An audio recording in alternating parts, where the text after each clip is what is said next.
She was bleeding on the side of Route 9 in Asheville, North Carolina, 8 months pregnant. The windshield of her car shattered into 1,000 pieces around her. And the first call her mother made was not to 911. It was to her father, to ask him what they should do about the baby. Not about Cassie, about the baby.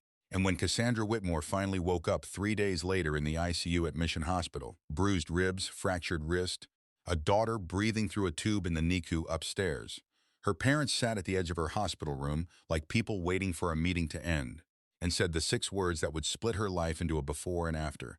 We can't take the baby in 6 words. Not, we were so scared, we thought we lost you. Not, she's beautiful, Cassie. She looks just like you did. Just, we can't take the baby in. But here is what they didn't know. Here is what nobody in that hospital knew. Not the nurses, not the doctors, not the friend who had driven Cassie back to check on her daughter that afternoon. 3 floors down, in the parking garage of Mission Hospital, a black SUV with Manhattan plates had been sitting in the same spot for 6 hours. And the man inside it, the man with the glacier gray eyes and the $4,000 suit who had not slept in 3 days, was not there because he was worried. He was there because he was counting. Declan Hargrove had always been patient. It was the most dangerous thing about him. Stay with me. Because this story is not about a car accident. It is not about a family that failed her, though they did. This is a story about what happens when the man who broke you decides that breaking you once wasn't enough. And about the one person, who walked into that hospital with nothing but 73 years of stubbornness and love and changed absolutely everything. My name is Nautales, and if you are new here, buckle in because we don't do anything gently on this channel. Before we go any further, you need to understand who Cassandra Whitmore was before Declan Hargrove found her. Because that's the part they never tell you in stories like this. They show you the woman who is broken and running and scared. They don't always show you who she was before someone like him got his hands on her. Cassie was 24 when she moved to New York City fresh out of UNC Chapel Hill with a graphic design degree, $1,500 in savings, and the particular brand of fearlessness that only people who have never truly been hurt yet possess. She got a junior position at a creative agency in Midtown. She shared a 2-bedroom in Astoria with a girl named Priya, who burned popcorn every single night and never apologized for it. She went to farmers markets on Saturdays. She called her grandfather Franklin every Sunday. She was saving up for a trip to Portugal that she never took because 6 months into New York life, she walked into a client presentation at the agency and came face to face with the man the agency was presenting to. Declan Hargrove, 32 years old, CEO of Hargrove Capital Ventures, owner of 3 buildings in Manhattan, 2 properties in the Hamptons, and, as Cassie would learn much later, a history in Western North Carolina that nobody talked about. He looked at her the way no one had ever looked at her. Not like she was beautiful, though he clearly thought so, but like she was interesting, like she was a problem he very much wanted to solve. You designed the Kellerman rebrand, he said at the end of the meeting, when everyone else was packing up laptops and gathering jackets. It wasn't a question. I did, she said. It's the only original idea in this entire presentation, he said. Then he picked up his coffee, said good afternoon to the room, and left. Her boss turned to her with an expression that was equal parts impressed and terrified. Declan Hargrove called the agency the next morning. He didn't ask for the agency. He asked for Cassie. And here is the part that will make some of you uncomfortable, because it is the truest part of this whole story. She knew. Not everything, not the depth of it, not the darkness underneath the charm and the attention and the way he made her feel like the only person in any room he had ever bothered to really see. But she knew something was off, the way he never introduced her to his family, the way his assistant flinched slightly whenever he walked into a room, the way 3 months into whatever they were, he looked at her across a restaurant table in Tribeca and said very casually, "I've had your background checked. I hope that doesn't bother you." She told herself it was the billionaire world, that men like him protected themselves, that it was different up there at that altitude, different rules, different rhythms. She told herself a lot of things. For 14 months, she told herself things. And then she found the file. She found a folder on his home office desk. She had been staying at his Upper West Side penthouse, which tells you something about how far in she already was. And inside that folder were photographs of her, not intimate photographs. Not stolen moments, surveillance photographs. Her outside her old apartment in Astoria. Her at the farmer's market. Her on the phone. She could tell by the angle that she'd been followed. There were months of them, going back to before they had even met. Cassie stood in that office with her hands shaking and understood, in the space of about 30 seconds, that she had not been chosen. She had been selected. She put the folder back exactly as she found it. She went to the kitchen and made coffee like everything was normal. And that night, while Declan slept, she packed what she could carry and walked out.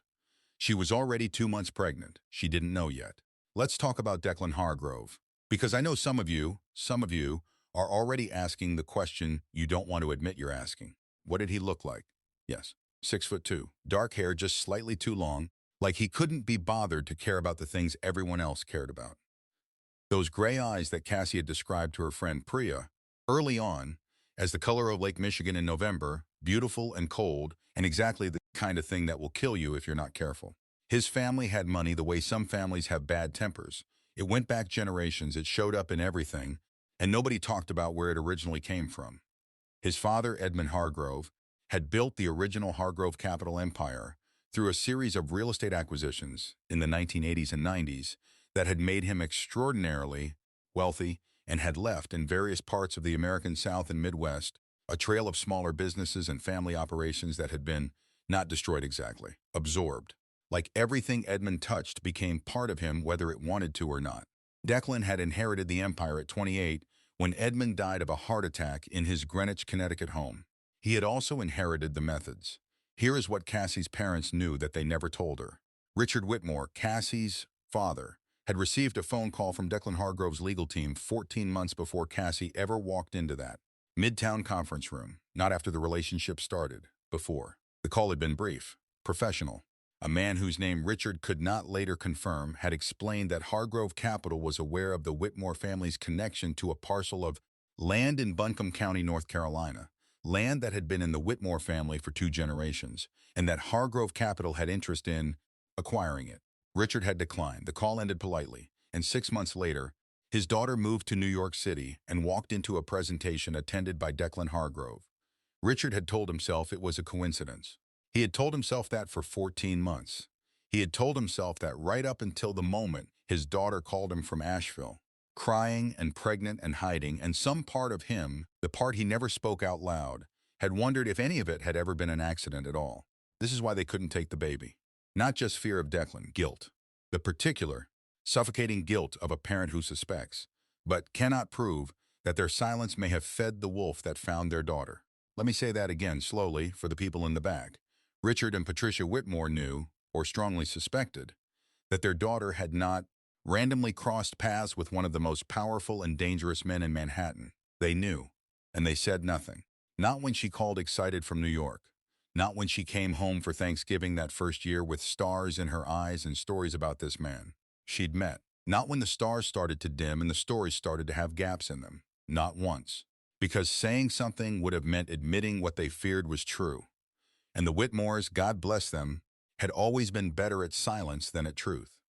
Franklin Whitmore arrived at Mission Hospital on a Tuesday morning wearing his good flannel shirt, the dark green one Eleanor had bought him 20 years ago that still fit because Frank Whitmore had never once stopped working with his hands, and carrying a brown paper bag with 2 egg biscuits from Biscuit Head on Marymount Avenue because he had driven 45 minutes and he believed a man should always bring something. He was 73 years old. He had not been told his granddaughter was in the hospital. He had found out the way Frank always found out things, through the network of ordinary people that every small-town patriarch accumulates over decades.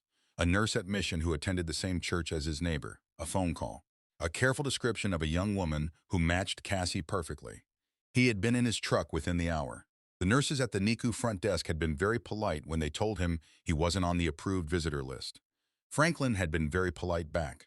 He sat down in the chair across from the desk, placed his paper bag beside him, and folded his hands in his lap. "I'll wait," he said, "until someone puts me on it." He waited for 2 hours and 17 minutes. Nobody actually added him to the list. What happened was that a nurse named Deborah, Lavender Scrubs, the kind of tired that comes from caring about people for too long, looked at this old man sitting in that chair with his paper bag and his folded hands, and she made a decision that was probably against protocol and absolutely right. She walked him back herself. Cassie arrived at the hospital to find her grandfather in a rocking chair in the NICU, holding a Laura Grace against his chest, a blue hospital blanket tucked around both of them. His eyes were closed. His lips were moving. She would realize later he was singing "You Are My Sunshine," the same song he had sung to every Whitmore child and grandchild since before any of them could remember. Cassie stood in the doorway. She had not cried, truly cried, the kind that comes from somewhere below words. Since the accident, she cried now. Franklin opened his eyes, saw her, didn't look surprised. "Come sit down," he said. "She's been waiting for you." What followed was the most peaceful 3 weeks of Cassie's life since leaving New York. Franklin set her up in the guest cottage on his property in Weaverville. Wood stove, garden, Blue Ridge view, groceries already in the refrigerator. And he did not ask her questions she wasn't ready to answer. And he did not offer opinions she hadn't requested. And every morning he left coffee on her porch step at exactly 7 a.m. Like a man who understood that love is sometimes most fluently expressed through caffeine and consistency. He held Alara the afternoon Cassie brought her home and said, looking down at her, "She has Eleanor's hands. Look at those fingers." And Cassie had looked, and she had seen it. The long, elegant fingers of a woman she had loved and lost at 14, the grandmother whose absence still felt sometimes, like a room she kept accidentally walking into. But there were things she didn't see. She didn't see her grandfather on the phone at midnight, standing at his kitchen window, watching the dark shape of the mountains with the expression of a man doing arithmetic he didn't like the answer to. She didn't notice the way he drove past the end of his own road slowly, every morning, like he was checking for something. She didn't know that 3 days after Alara came home, Franklin Whitmore drove to a lawyer's office in downtown Asheville and spent 4 hours reviewing documents he would not discuss with anyone. She didn't know that the legal firm he visited had, until 2 years ago, also represented Hargrove Capital in 3 separate North Carolina property acquisitions. Here is what Franklin Whitmore had never told anyone. Not his children, not his late wife Eleanor, not his pastor, not his lawyer, not the business partner he'd trusted for 30 years. In 2009, during the worst stretch of the recession, Franklin's construction company, Whitmore and Sons, which had operated continuously since 1978, nearly collapsed. He had a contract, a lifeline, a development project in Buncombe County that would have kept 60 families employed through the worst of it. The contract was pulled at the last minute. The company that pulled it was a subsidiary of a holding group that was itself a subsidiary of another holding group, and if you followed the chain long enough, and Franklin had, eventually, because Franklin was not a man who let things go, you arrived at a company called Hargrove Capital Ventures. Edmund Hargrove, Declan's father. Franklin had lost 11 employees that winter. He had taken out a second mortgage. He had rebuilt slowly, stubbornly, in the way of men who simply refused to stop. But he had never forgotten. He had kept a file. 32 pages, bank records, correspondence, the names of the shell companies. The paper trail that led from the pulled contract straight to the Hargrove family. He had kept it in the same fireproof box as Eleanor's letters. He had been waiting, not for revenge exactly, for something he could never quite name, for a moment when it would matter enough to use. When Cassie had first called him 3 years ago, early in her relationship with Declan, and described the man she was seeing, brilliant, intense, real estate and investment, Franklin had asked one question: what's his last name? She had told him. The silence on his end had lasted long enough that she asked if he was still there. "I'm here," he said. "Tell me more about him." He hadn't said stop. He hadn't said run. He had listened. He had watched. He had waited to see if his granddaughter was smart enough to find her own way out. She was. But then the accident happened, and an infant named Alara Grace was breathing through a tube in a hospital where Franklin was not on the visitor list, and patients had run completely out. The phone call Franklin made at midnight 3 weeks after Alara came home was to a man named Gerald Ashworth, former investigative journalist, currently operating a private research firm in Charlotte, North Carolina. The man who had been, for the past 4 years, quietly building the same file Franklin had, except from the other direction, not from the damage done to small businesses by Hargrove Capital. From inside it, Gerald Ashworth had a source inside Hargrove Capital's legal division. A source who had 6 months ago provided documentation of something that went far beyond pulled contracts and shell companies. Documentation that, if it became public, would not simply damage Declan Hargrove, it would end him. "She's here," Franklin said into the phone that night. "She's safe, but it won't last." "I know," Gerald said. "That's why we have to move first." Cassie found out about all of this on a Thursday afternoon in December. Not from her grandfather. From an envelope slipped under the cottage door while she was feeding Alara. Inside the envelope was a single photograph. Her, coming out of the hospital the day she was discharged, getting into the passenger seat of her friend Mara's car. And on the back of the photograph, in a handwriting she recognized immediately, the sharp, controlled loops of a man who had once written her name on a reservation card at a restaurant in Tribeca and made it look like a signature on a treaty. 4 words: "I know where you are." Cassie sat on the cottage floor with her daughter in her arms and that photograph in her hand, and she understood three things simultaneously. Mara had not been a friend driving her home out of kindness. Her parents had not warned her because warning her would have meant confessing what they knew. And Declan Hargrove had not come for her yet, not because he couldn't find her, but because he was choosing not to. Because he wanted her to know that he could.